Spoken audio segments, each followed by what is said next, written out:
विश्व के सबसे लोकप्रिय नेता को आमंत्रित करें। मैं प्रधानमंत्री जी से निवेदन करूंगा कि आप हमें मार्गदर्शन दें, माननीय प्रधानमंत्री जी। नमस्कार।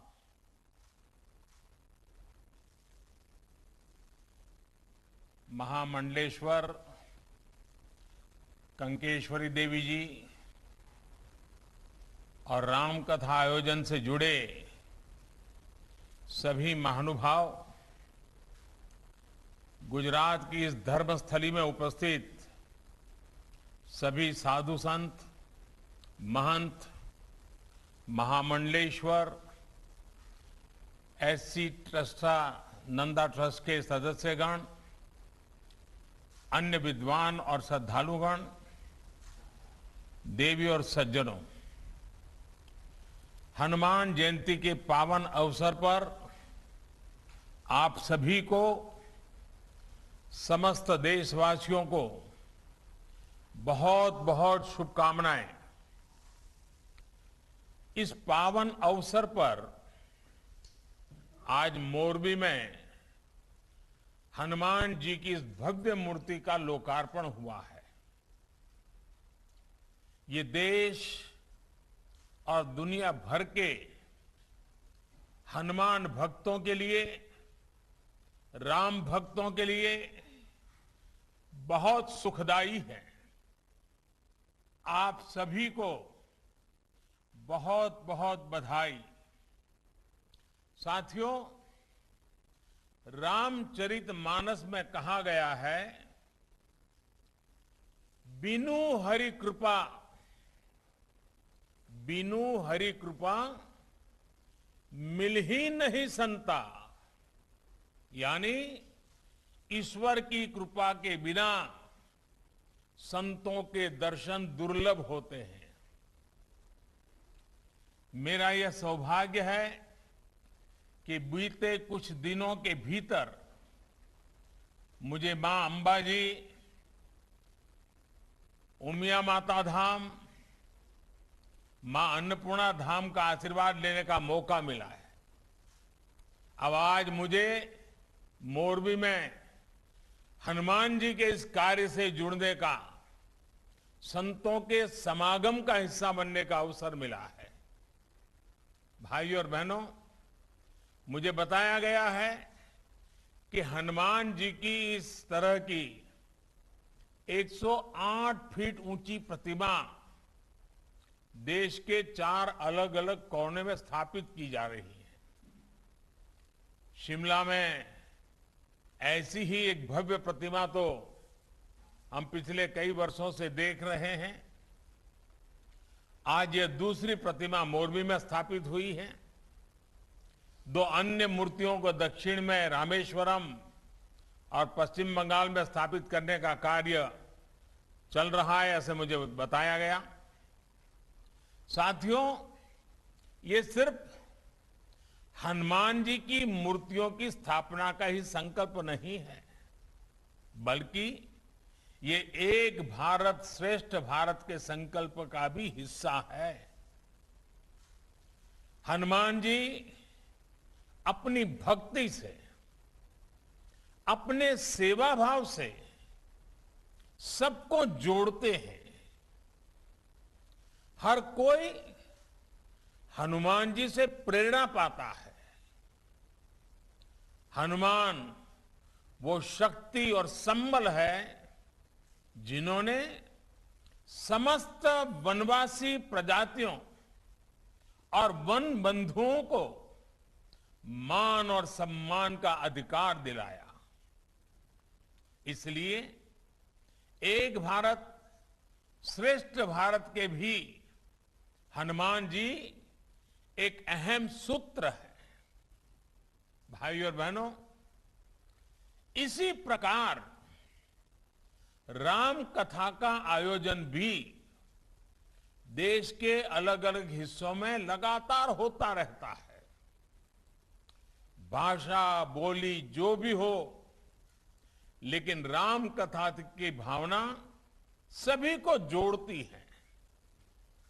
प्रभु भक्ति के साथ एकाकार करती है।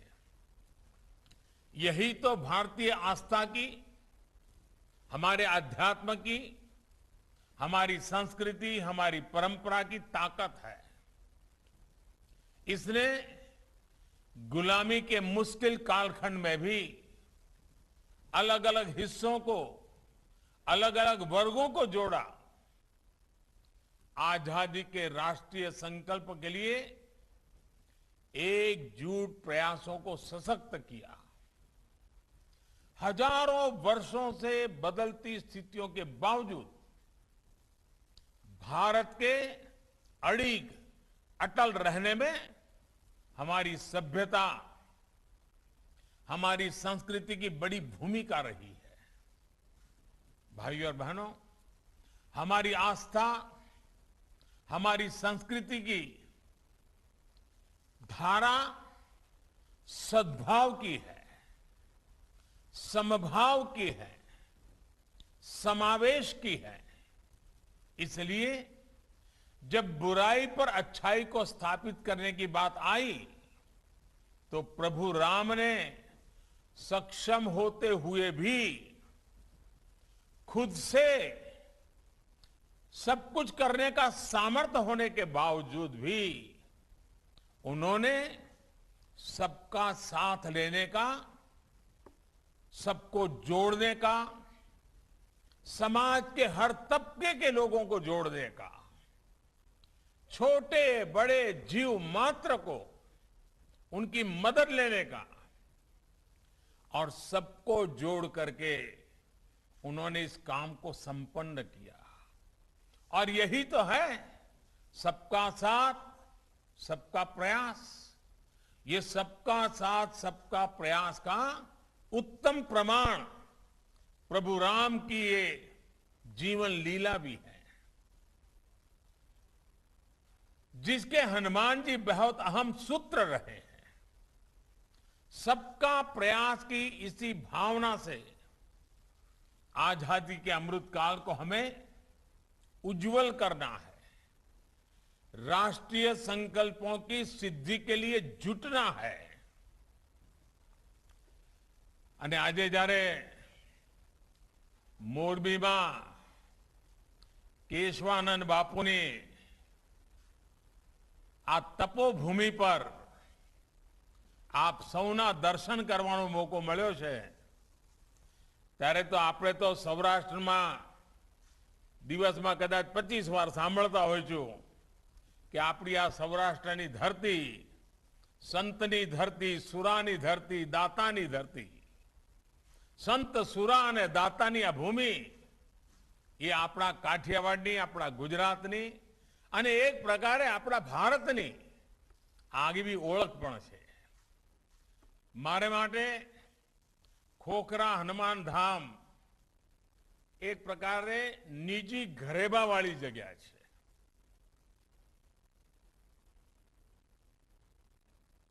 એની સાથે મારો નાતો મર્મ અને કર્મનો રહ્યો છે, એક પ્રેરણાનો નાતો રહ્યો છે।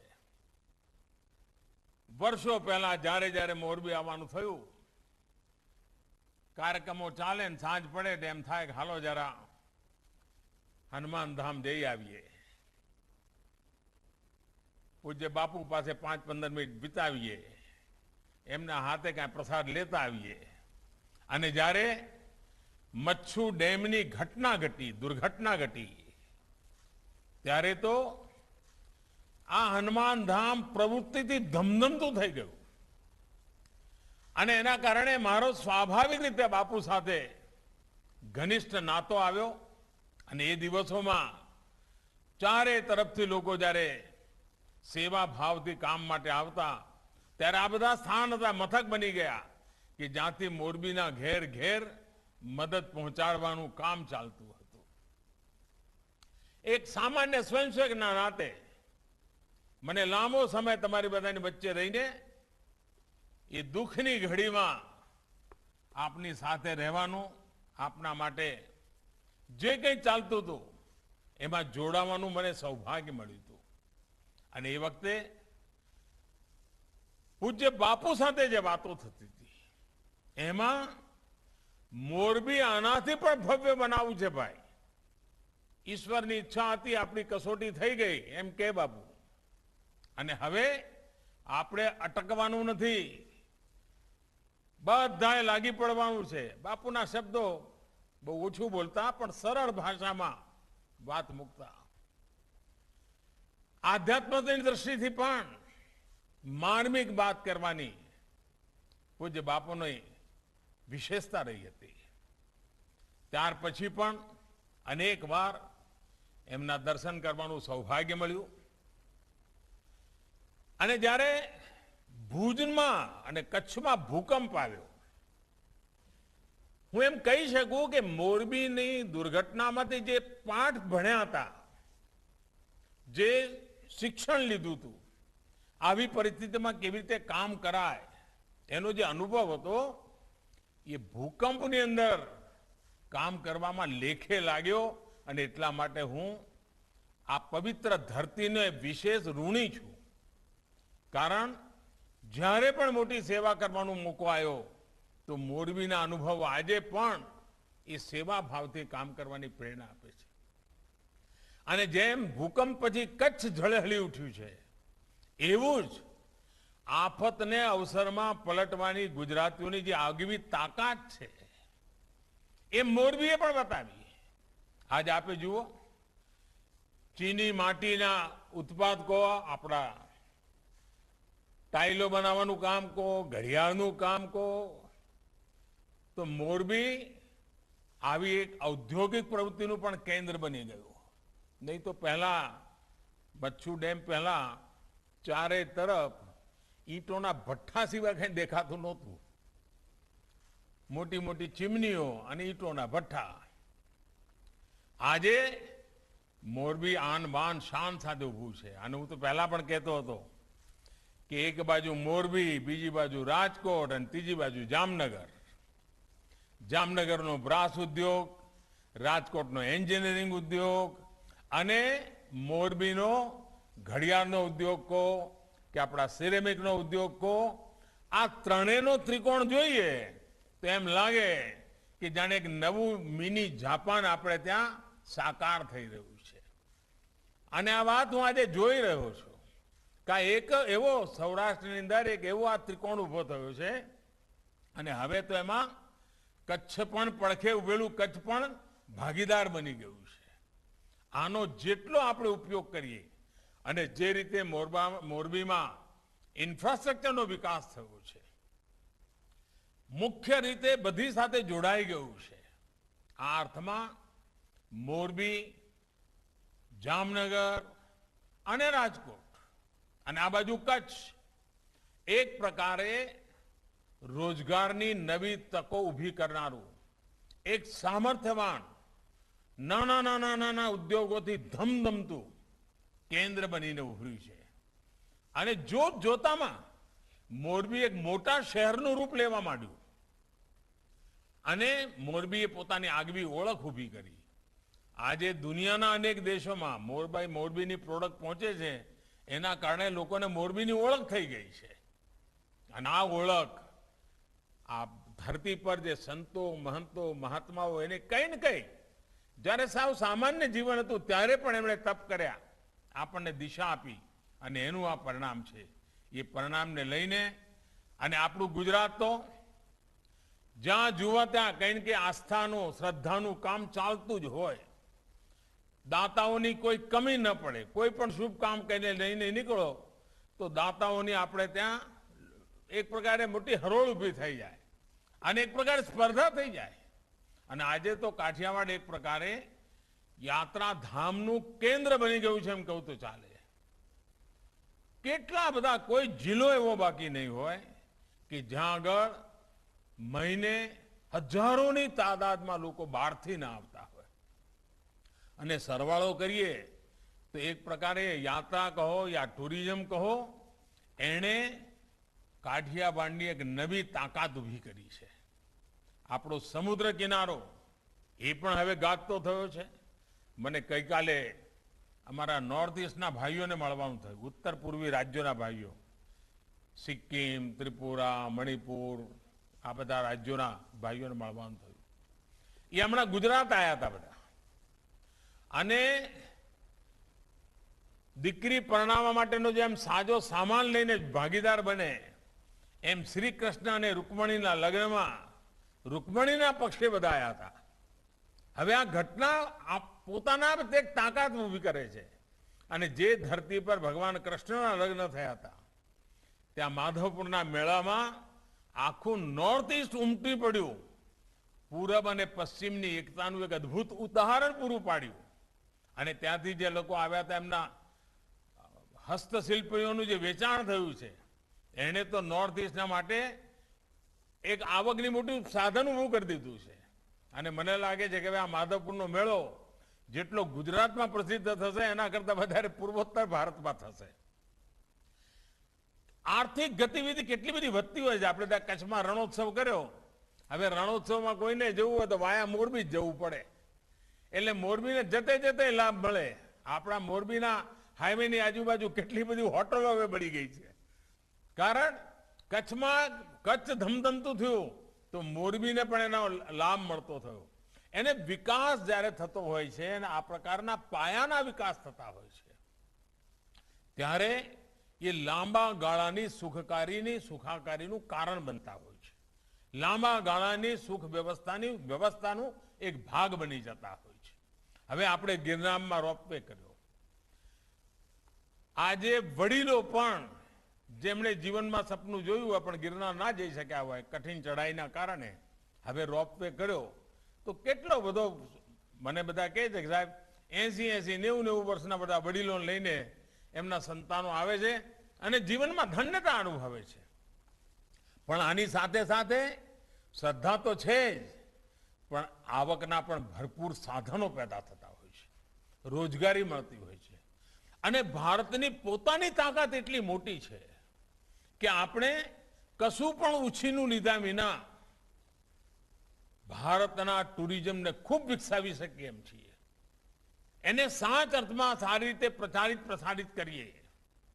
અને એના માટેની પહેલી શરત છે જેટલા પણ આવા તીર્થક્ષેત્રો છે ને ત્યાં એવી સફાઈ હોવી જોઈએ કે લોકોને ત્યાંથી સફાઈ રાખવાનું શિક્ષણ મળવું જોઈએ. નહીં તો પહેલા આપણને ખબર છે મંદિરમાં જઈએ તો પ્રસાદના કારણે પણ એટલી બધી ત્યાં આગળ તકલીફો થતી હોય. હવે તો મેં જોયું છે કે આપણા મંદિરોમાં પ્રસાદ પણ સરસ મજાના પેકિંગમાં આપે. જ્યારે મેં કહ્યું કે ભાઈ પ્લાસ્ટિક નહીં વાપરવાનું તો મંદિરોમાં હવે પ્રસાદ પ્લાસ્ટિકમાં નથી આપતા મોટા ભાગના મંદિરો ગુજરાતમાં.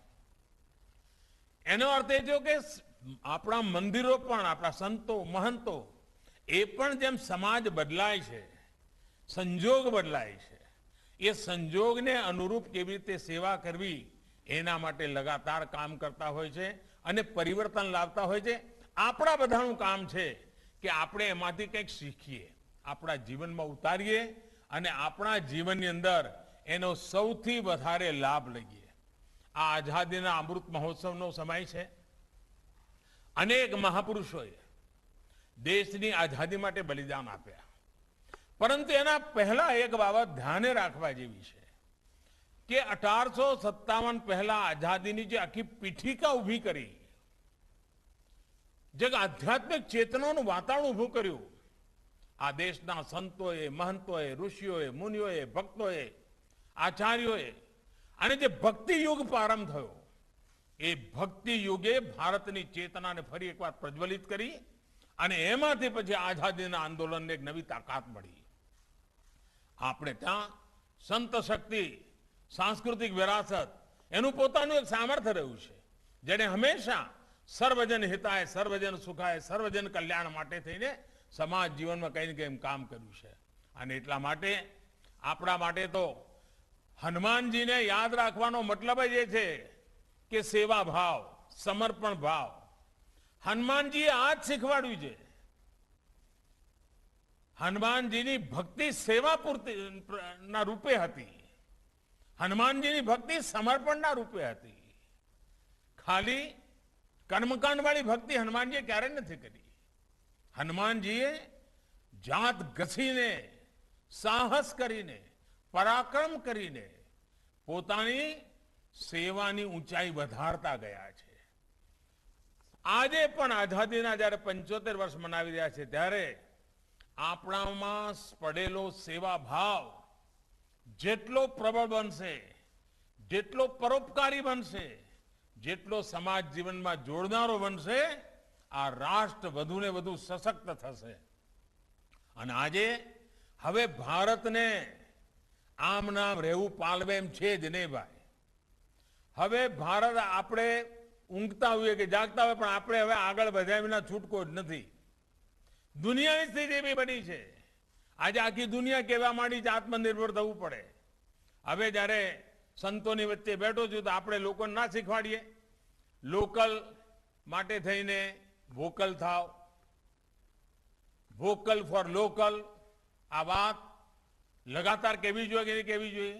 આપણા દેશમાં બનતું, આપણા લોકો દ્વારા બનાવેલી, આપણા મહેનતથી તૈયાર થયેલી ચીજો જ ઘરમાં વાપરીએ. એ જો વાતાવરણ બનશે, તમે વિચાર કરો કેટલા બધા લોકોને રોજગાર મળશે.